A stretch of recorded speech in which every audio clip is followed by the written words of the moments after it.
And welcome back to the Irish Goodbye. I am a despondent, depressed host, and that's Jason, who's feeling a lot better than me this week. I'm sure it'll become clear, if you haven't been paying attention, why this is as we move forward. But Jason, I'll give you a chance to do any opening remarks, and it better not be happy in any way, shape, or form. I am feeling pretty down for the troll tolls for them having a pretty decent week, but still losing. I am also feeling particularly sympathetic for Clitankerus, who had a bit of a comeback, yet still lost to the wheelin' dealin' fat guy in the end zone. So I'm not happy at all. I'm actually secondhand disappointed for and displeased and unhappy for those two teams. Should we pause and talk quickly about the Travis Etienne for Brees Hall trade? Interesting indeed. Kind of, I'm not really sure what to make of it. Some remorse on one side of the deal. Is this? I'm gonna make sure I have this right. This is Hall was traded from the Troll Tools to Fat Guy in Zone, right? And now is going back for Etienne. No, Hall's going to the Troll Tolls. Going back. Did they trade earlier? Yeah, I guess we should have figured this out. They did. Yeah, it was earlier this week. Did I guess I wasn't really paying attention? Yeah, it was Hall was traded from Troll Tools to Fat Guy in the Zone, and now Hall's being traded back for Etienne, back to the Troll Tools. So Troll Tools getting Hall back, trading Etienne. I'm not sure what kind of finagling behind the scenes is going on here. It is a bit of a question mark to me in terms of was there some remorse on one side or the other? Was this a I hate to say the big C word, but was this some sort of collusion attempt to I'll take Hall for a week and then we'll switch and then you can have Etienne, or what's? I mean, I'm not going to speculate. I mean, I am speculating, but interesting to say the least. I don't really remember anything like this happening and so quickly. I mean, it's questionable too. Like, I mean, are they? Is it an equal trade? No. Right. And so what are we doing? Let's dig into this. Let's put aside everything else that we had planned, because I just want to look at. So he gets Hall back. Hall is on bye this week. Right, and all Chuck had last week to be able to start for a running back if he hadn't gotten Hall, if he got an Etienne who was on a bye last week, would have been Brian Robinson Jr. Interesting, right? Then the question is, does Chuck win if he has to do that? And the answer is no, by the way. No, he does not, because he loses by a lot, exactly. Right, and he doesn't even get the extra point either. So this is now we have multiple. Yeah, there's multiple people. Clitankerus is being victimized by this, and then one other person would have been victimized as well. What do we got? 1, 2, 3, 4, 5, 6. So it looks like it was actually. You know what? You know what the beautiful thing is? Guess who lost the point? Troll Tools. Yep. By very little. Yep, but they lost the point. So there's justice in this world, but perhaps we need to have a conversation as a league about the potential collusion that happened here. Because the thing is, It's I have to be honest with you. If you set up the trade as that, I don't love it or anything, but at the very least, it's still transparent. The issue I have is not necessarily the deal in yes, general, but the transparency of the deal is the issue. yeah. What's interesting to me as well, and again, speculation. Um, the interesting thing here is when the first trade went through, Chuck announces it. He seems excited about it, wants to get it right through. Like, he assistant commish pushed it through. Cool, fine, whatever. This one, don't hear from Chuck. Brian's the one who announces it.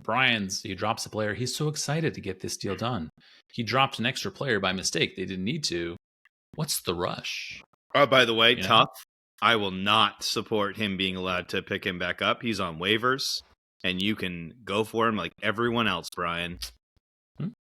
You heard it here first. Stupidity is not an excuse.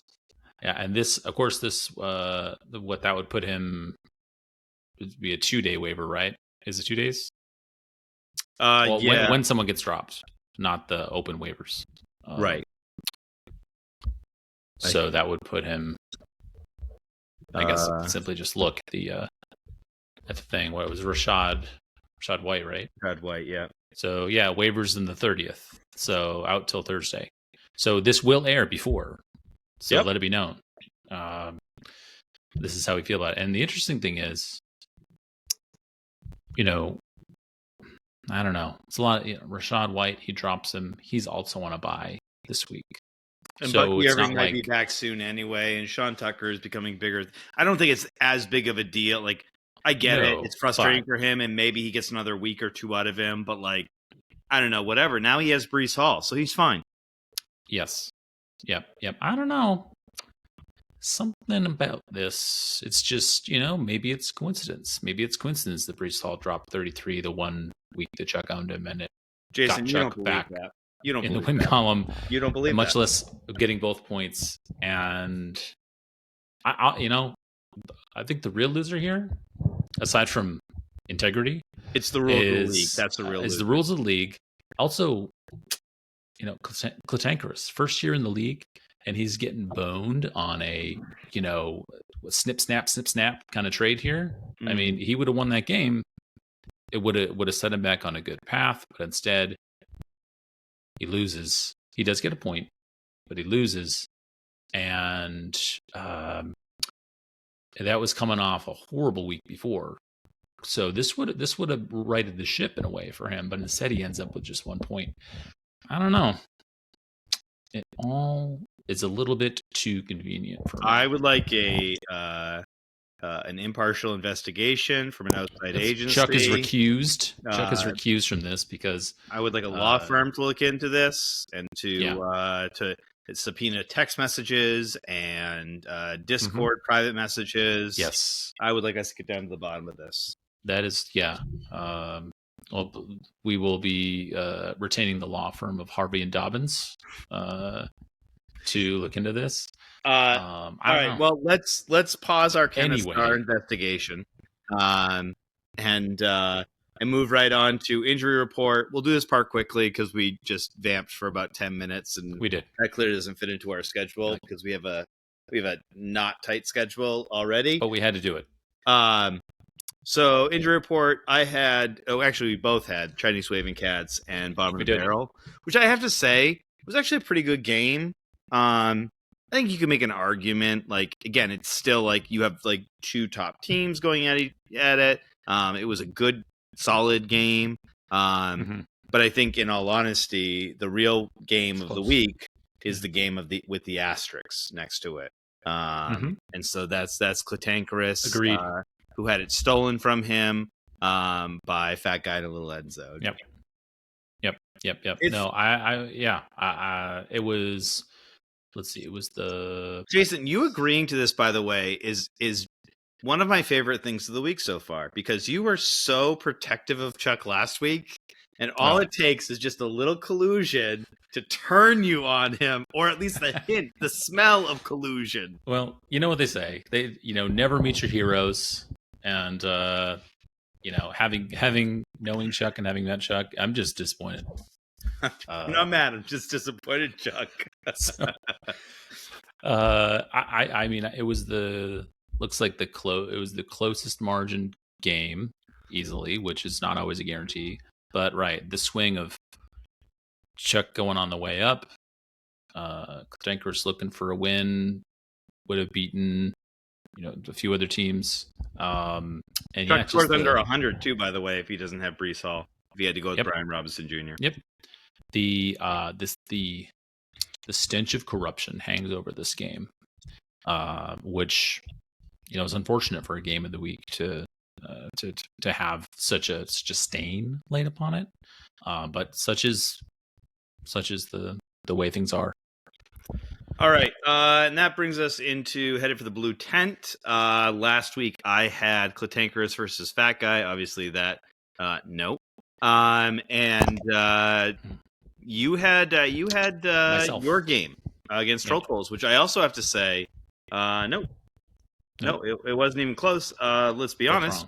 If we're looking at it, I guess you could go 2 games here for the possibility of the worst game of the week.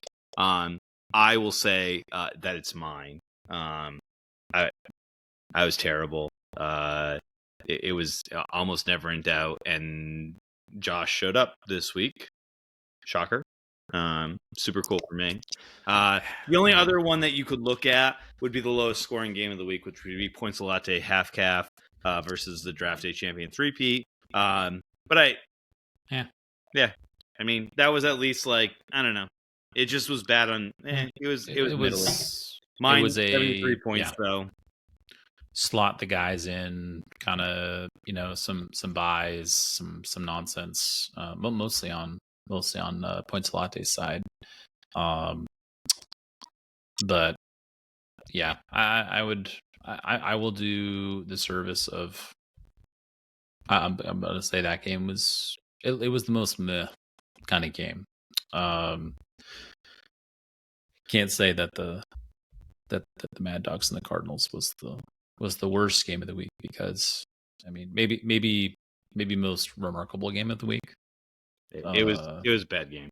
It was a bad game, but it was for a lot of reasons. Yeah, I mean not any of which that we have to go into, except that we're going to go to the training staff, looking at the heroes and IR designees of the week, and we always, as always, we start with my game. We're immediately going to go into it. The Cardinals and the Mad Dogs. And so I think if you look over on the Mad Dogs side, I think the hero of the week, I think you got to say it's Derrick Henry. I mean, I know it's not the top scorer or anything like that, but he's the guy who's been like marred in just it's been mediocrity, bordering on just awfulness. And he had a good week this week. It wasn't efficient, it wasn't great, but it was it was a good week. It was a good week. Yep, he's your star guy, especially when Lamar remained out. I will not be picking for performer of the week. I will not be picking any Chiefs ever.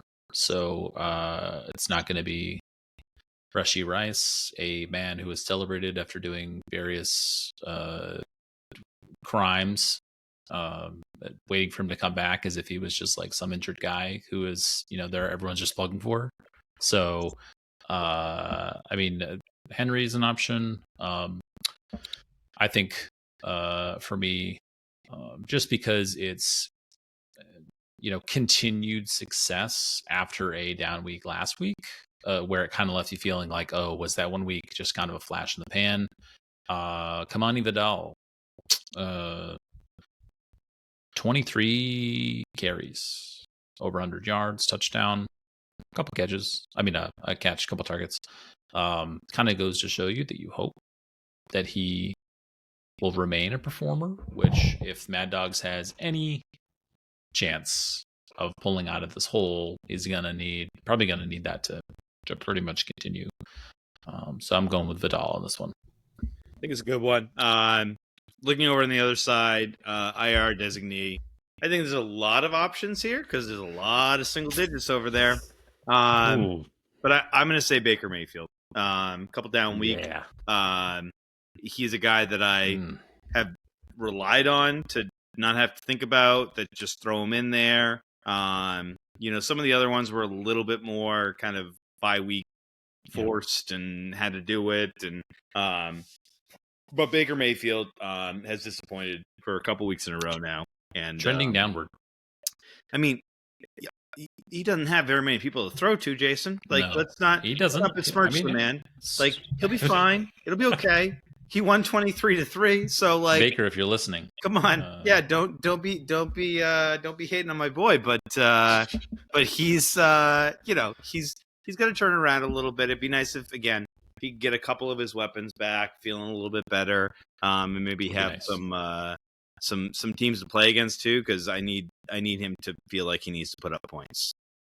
Yep. I mean, he's got a week off here on the bye, and then on paper, a few rough matchups in a row. But then again, who really knows? What does that really mean? Yahoo wise. I mean, so mine was going to be. Unfortunately, also Baker. I saw that Nick Chubb scored more points than him, which is troubling. Chubb wasn't terrible. Like, that was like no, but I mean, I felt good about that as a bye week fill-in. No, I mean for Chubb, that's good. But Chubb scoring more points than your quarterback is not good. It's concerning. So, Baker it is. Sorry, Baker. All right, moving on to Chinese Waving Cats and bottom of the barrel. Chinese Waving Cats. Pretty easy. Jonathan Taylor. I don't feel like we need to go into it. He's that good. Yeah, 3 touchdowns scores you the hero. It's frightening, and I look forward to being demolished by him this week. Unanimous there. No dispute from me. If we're looking at the headed for the blue tent, IR designee. Wrong branding. Then, kind of a tough. You look at the scores and you're like, okay, it's decent. This isn't bad. Nope. And even if Taylor didn't go crazy, then it would, have been considerably close. 11 points is relatively close. Probably gonna go. Just looking at what he has been doing in the past, or in the relatively recent weeks. Josh Jacobs, I feel like kind of hope for more. He has had 2 games over 30 points. He's had 18, 14, 14. It would have been nice to see. Maybe it wouldn't have been the difference, but if that's going to be, if you're looking at the what ifs on both sides, then if you got more out of your number one running back, then maybe it could have turned the tide if some other things had shifted and changed as well. I just feel like you would have hoped for more against the Steelers. Only 33 yards rushing, only 13 carries. So kind of a weird game. So Jacobs for me. Yeah, I think that's a great pick. I think I have to completely agree. 13 with 33 against the Pittsburgh defense that honestly hasn't been very good this year. And again, they win, 35-25. You would have expected some more run script. You expected a few more touches. Yeah, I would agree. That was the most concerning one on the team.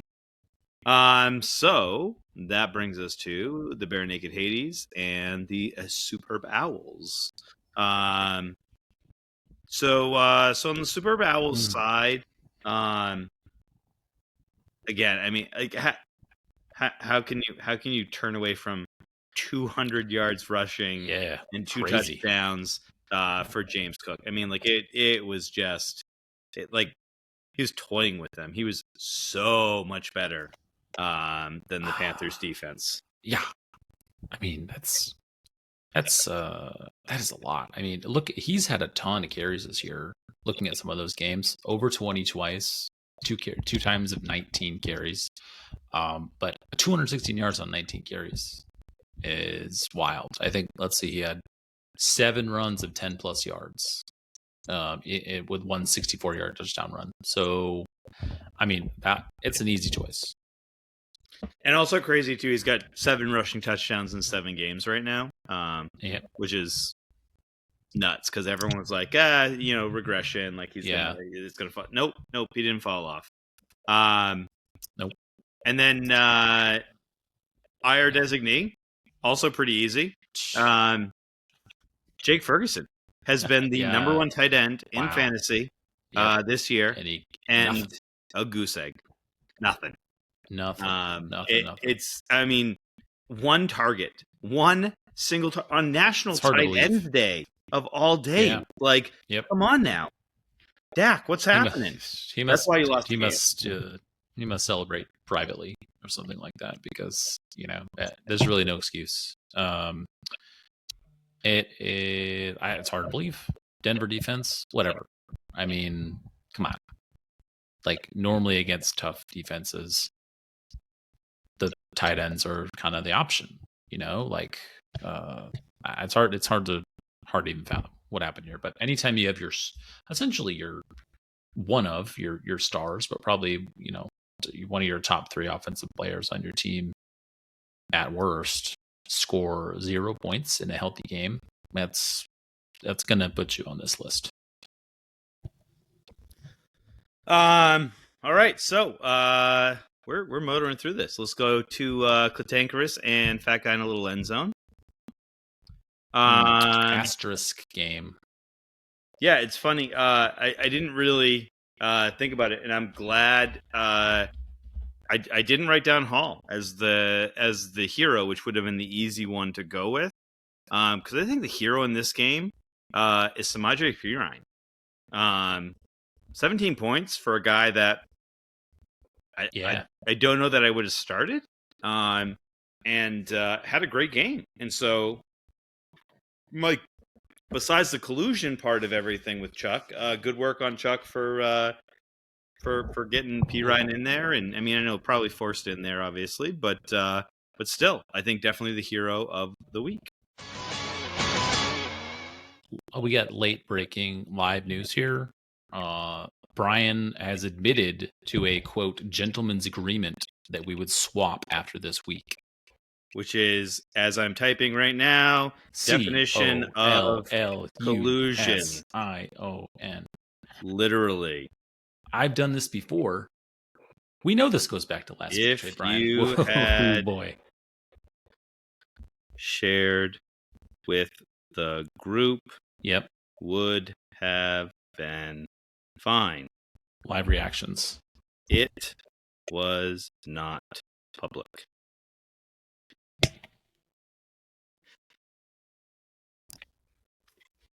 Yeah, we are. This is going to be. Hey, by the way, everyone, this is. Actually, no, I don't want to go there. That's too dark. Let's just say this is a moment from history in which you will remember exactly where you were when it happened, and now you have live audio of when Jason and I found out about this absolutely shameful event. This is the definition of collusion. If you do not describe the entire part of the deal, which includes gentlemen's agreements, guys, then it is collusion. Yep. I'm taking the microphone out of the stand right now. What is gentlemanly about this is the question. Do gentlemen do backroom deals that they then try to gaslight the rest of the league into thinking are totally normal things that are above board? I don't think so. This is shaking the league at its very foundations right now. Honestly, it's hard to even keep track of what we were talking about before this. Well, I'm sure we'll have more to say on this topic at a later date once all of the facts come out. As it seems they are coming out very quickly in the Discord chat right now. Brian Adams says that collusion is literally plotting to feed one team players without the other gaining anything the one team wing, which I said to that, you fed him players who were not on a bye. You literally have described what the deal is here. So he appears to be taking the approach of, if there's no specific rule against it, which then you can do it. I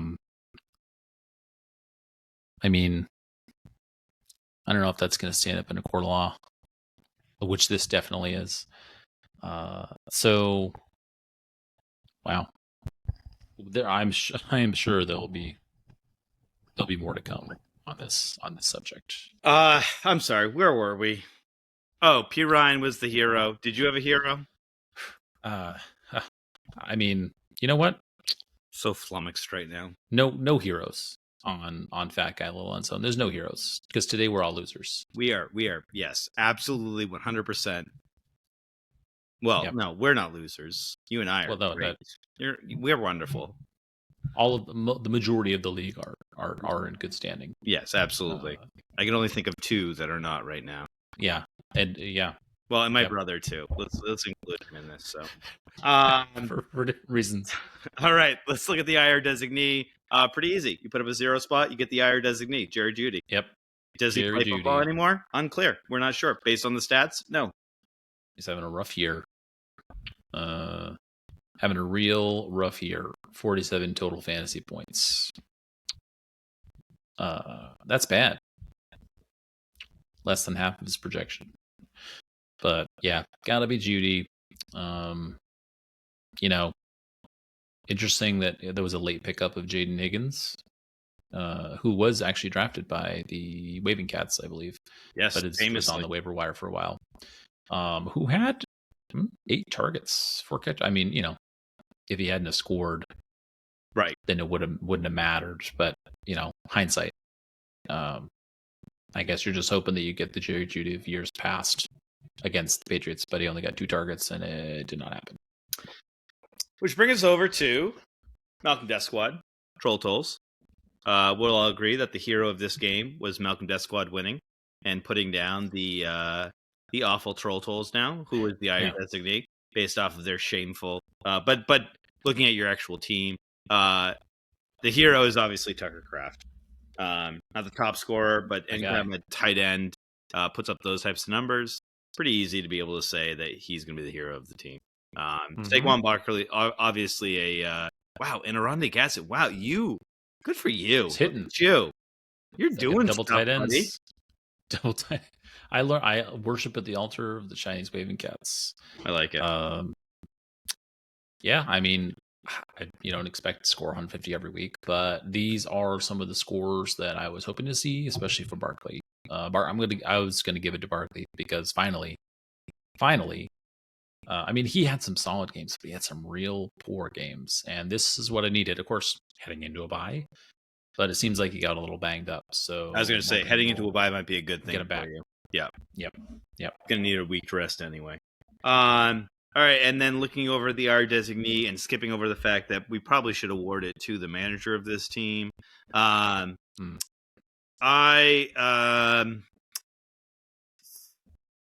want to make sure that I'm certain in this one. I'm gonna give it to Quinshon Judkins. He's been so good for so long with the buys and all of that stuff is probably the reason why he felt he could collude this week and be able to absorb the bye weeks. Guess what? So he was wrong. He ran into the buzzsaw that is Malcolm. The hammer of justice. The hammer of justice. It's called. Yeah, sweet justice. Yep. I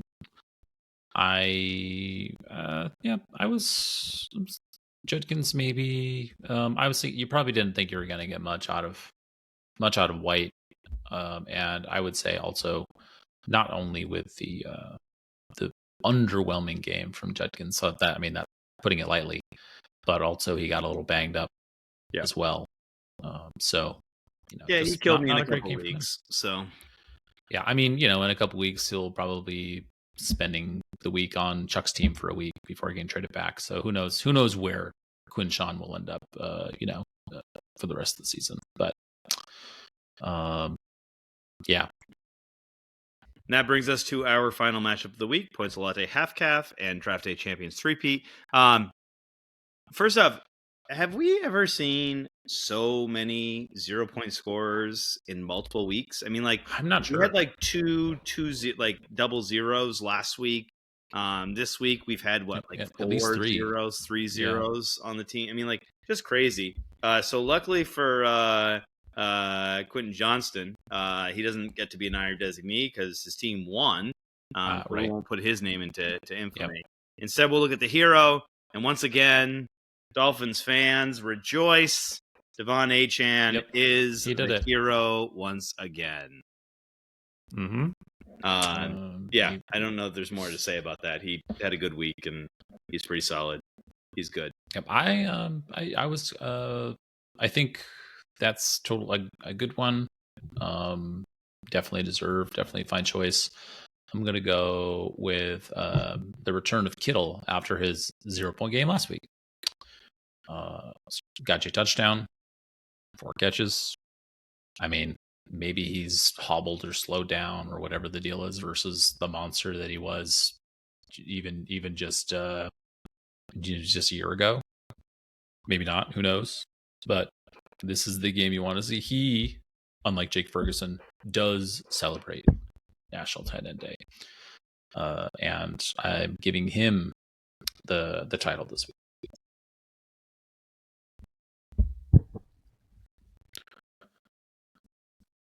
Let's see. Moving over to the other side, we are looking at 81 points. Rough week for the draft day champion. For me, it's gotta be you had Debo coming back. He had a rough drop, which got intercepted. Real weird play, like bounced off his mask or his hands or something. McLaurin came back, which kind of cut into that, but real rough game from Debo. No cool trick plays, not a lot going on. The team got pounded by the Chiefs anyway. So for me, it's Debo. For me, it's Alvin Kamara. He's not been particularly good this year. Nope. It's not for lack of trying. It's not for lack of volume. I mean, he's had some volume this year, but it's just been super underwhelming for the entire year. It feels like the role is getting. I mean, I don't know if it's that offense. I don't know if it's what they're trying to do. I don't know if they're going to try to trade Kamara. But I'm going to say that his capital is probably at an all-time low right now. But yeah, he hasn't been the guy that Pat thought he was going to be. And yeah, I'm going to put him as the IR designee of the week. Yeah, no, he hasn't been. Even in some declining, or not declining, but in some more down years. Last year he had 8 total touchdowns. This year he has 1. The year before that he only had 6 in a shortened season, but still, this year he has 1. He's on pace for less than half the amount of catches. He's on pace for less than half the amount of carries or so. Like, it's rough. Like, I don't know what's going on over there, but this is not what Draft Day Champion wanted when they anointed themselves the Draft Day Champion. Thanks to Yahoo. Not what he's looking for. So pretty underwhelming. So that's a good pick as well. So that brings us over to full health. So we're looking at next week now. Looking forward. This week can be forgotten, and no one needs to talk about it again after the 34 minutes that you just listened to. So we're I'm looking at this point, with the bye weeks and with people not putting in their lineups yet or anything like that. I'm really looking a lot at the matchups now as far as rankings and things like that are concerned. And I think this week's is fairly simple. in that it's the Superb Owls, once again, number one in the league, and bottom of the barrel. I would argue almost more surprising than the Superb Owls being in first place is the bottom of the barrel being a competitive team this year. And there's a lot of implications here, especially if the Superb Owls can win. There's a lot of implications for, quite frankly, you and I. Us. Being able to squeeze ourselves into the playoff picture. Maybe. I mean, it would be helpful, yes, but that's assuming that we can also win our games, which are against two very tough opponents. Again, just stressing, this is what we need in order for us to be part of the conversation. This is one piece of the puzzle, right?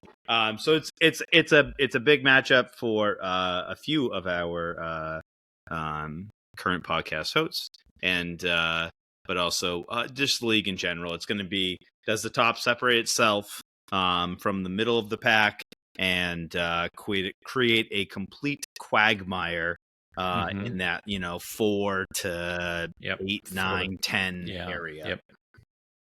Yeah. I'm gonna go with I was gonna go with this based on the recent trade that happened, but now I'm definitely gonna go with it, and I'm gonna anoint this the Collusion Bowl.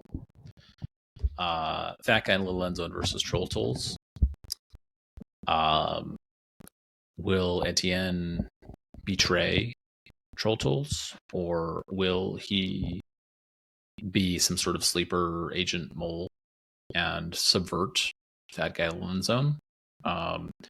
Projections are not good for that guy, but also they were not good for me versus Troll Tools, and we see how that played out. So, have the predictions ever been good for Fat Guy though? No, they haven't. Again, I think we're all rooting for a 40-40 tie, and see what the rules say about that, Brian. I think the rule is not written, but I do only get a win. You only get points if you win. That's what the rules say. So if you tie, you don't get anything. There's no splitting of points. We did not state that. Nope. In fact, I don't know if that's true or not. We probably did state it, but there's also not a rule saying it. But I'm going to say if they tie, then they both have to release their players into the waiver wire pool, and no longer able to play out the rest of the season. Well, look, come on. If we're making up rules, we should just get first dibs at them. I mean, like, if you're going to make up a rule, make it ridiculous, right? I mean, I guess it's true. So then we're headed for the blue tent. And again, this one's really easy.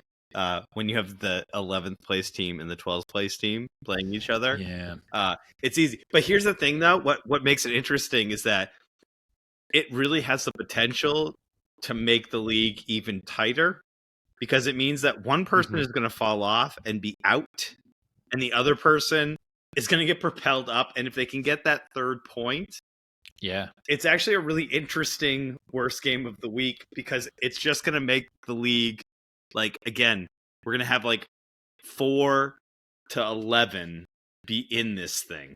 Yep. Yeah. And I mean, it's honestly, like, looking at, well, I think it's kind of speaks to, like, maybe not the top few spots, but that big morass of, maybe like fifth place to 11th place is, there are some players on these teams that, Mad Dogs and Bare Naked Hayes, that could have games that steal games, like they do have those, but it's not like the teams are like just totally worthless. So they have those players, and those things can happen. And obviously in this case, if it happens against the other one, someone's got to win, and maybe someone's going to get that extra point. And based on what happens with draft day and Bad Guy, we could flip some stuff there, really mess with things. It's interesting to say that the quote worst game of the week, it could actually have some pretty solid implications. It's nonetheless, we will dub it as the Battle to the bottom. So, Battle of the bottom. Injury updates. So we're looking at pickups of the week. I'm going to be honest with you. Didn't look at last week pickups. Don't really care. Nope. This was a busy night. I did some trick-or-treating at Cole's Land Transportation Museum.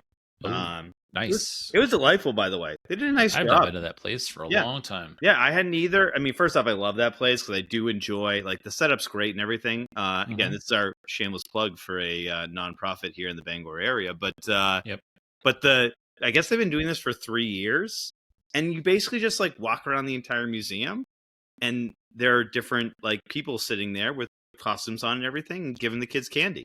And Sounds awesome. Yeah, it was great, and it was like a good it's like a 40-minute experience. So not too long, not too short. No. And we had a good time. So cool stuff to see for the adults. Right. Exactly. I mean, I will tell you, okay, this is my reaction. This tells me that I've become a real middle-aged man at this point. Is I'm looking around, they put like cobwebs on like the exhibits and stuff, right?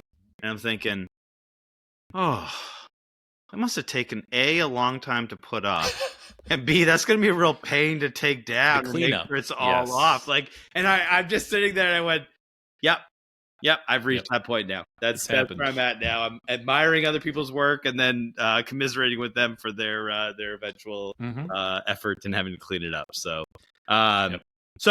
injury update. I'm looking at my first pickup of the week. Is sort of a chalk one. Not really exciting. If you click on your wide receiver, tight end, running back tab, he's going to be at the top. Darius Slayton. But I mean, like, the thing is that like so many parts of the Giants offense are just sort of disappearing with Scadaboo out now. And you've got Neighbors already out.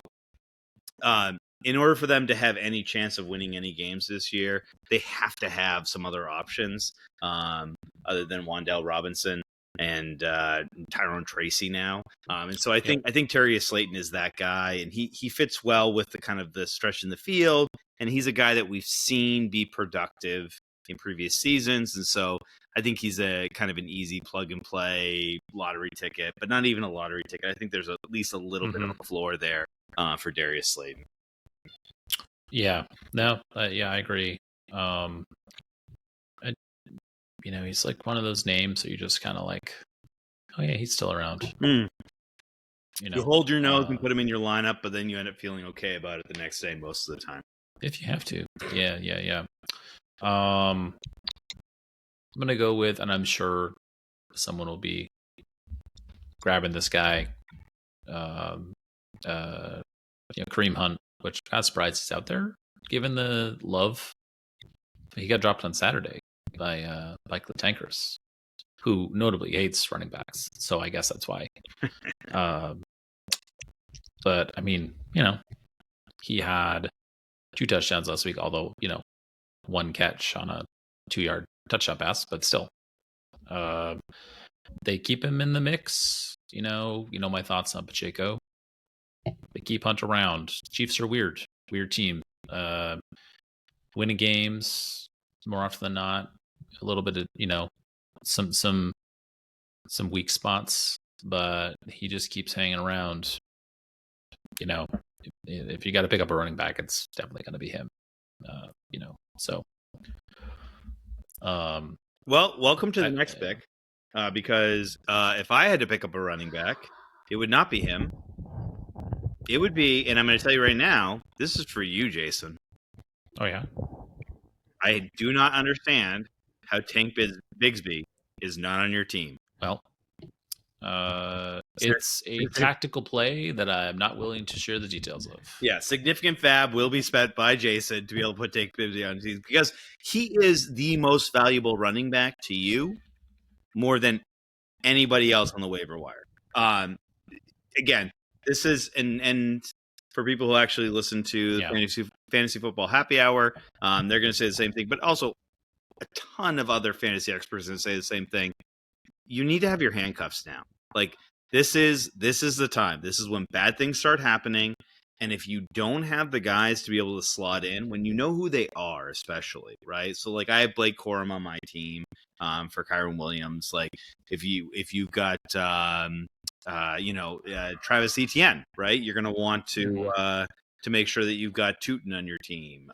If you've got CMC, you're probably going to want to make sure Brian Robinson's on your team, even though I know in our league that's not the case.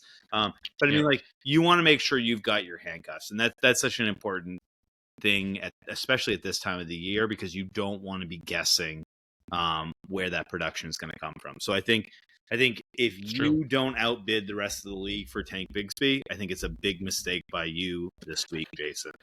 Well, I mean, I don't want to reveal my strategies, but just wait and see what happens. This doesn't drop till after they go out, so I know that, but for everyone else, and I'm not going to share it on the dark Discord that we have that doesn't include you on it. So yeah, well, yeah. I mean, I appreciate that. I was going to throw in, and this also is not as critical of I guess not really even a handcuff, but Parker Washington for the Jags. That team is kind of a mess, but they are throwing the ball. I wish it was more to BTJ outside that one game he had. He's kind of banged up, but he had some time off. I mean, Washington got, I think, 10 targets that last game, and hard to say what's going on over there. But, they're not playing ahead in games. They are throwing the ball a lot, even if it's not a great success. You could do worse. Yeah, I like that as a floor play. That's a really good call. You've got since forget week 1 for just a quick second, but I mean, weeks 2 through 7, you've got a 5.8 week, but then after that, it's 8 points or better. I think that's a good call. I think it's a really good call. My last one for the week is to make sure that we placate our tight end lovers out there. Ken Letary, I'm talking to you. And I have Zach Ertz, and I have Zach Ertz because why not? That's how I feel. Zach Ertz, every time you count him out, every time you think he's not going to be any, like, the guy just produces. He catches touchdowns. He'll get you a couple more touches with that. I just think that if you've got to plug in a tight end, you could do worse. And he's fairly consistent in his touches. So I just think that he's a good one to go with. Yep. Yeah. That's a good pick. I think he just got some record. I mean, he only went 4 for 16 last week, but still, even a certain amount of catches or something like that. Yeah, I mean, again, it's a floor play. It's not exciting, but he'll get you points, and he's there. He's involved, and yep, yeah. I mean, it's true. That's a good pick.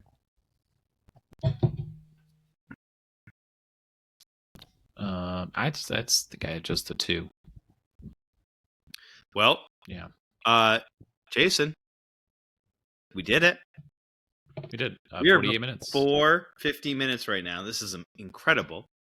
We even were able to vamp on the collusion that was happening in the league, and be able to right the wrongs. We wrote some new rules as well. I mean, we had a busy day today, and we were able to get through it in relatively speedy fashion. Yep. You were able to get over the not criticizing Chuck. It was there. There was a lot of growth here. There's a lot of development. For Chuck, there was a lot of character development here. We saw some new things happening today. Yeah, I mean, it's hard to change can be painful, but sometimes you have to look at the facts laid out in front of you and realize the right path ahead, and it's just the first step on that journey. Well, and I think the most important thing, we should probably start ending these pods with some PSAs. So in that fashion, I just want to quickly say, everyone, when you have the opportunity to create a secret deal that the rest of the league does not know about, and you have a question to yourself, you say, is this against the rules? Is this collusion? The answer is yes, it is. It's collusion. Now, can you argue your way out of it and make sure that you get some high priced lawyer to be able to say that there's not some type of rule? Or yes, there is, but you know what, in your heart you know it's wrong. So kids, just say no to collusion. And with that, I'm just going to say the Irish goodbye. We're out. I'm Shane. Yes. That's Jason. We're going to have a much better week than Brian and Chuck just had on this pod. Mm-hmm. Hearts free of guilt. We'll see you next week. Bye, guys.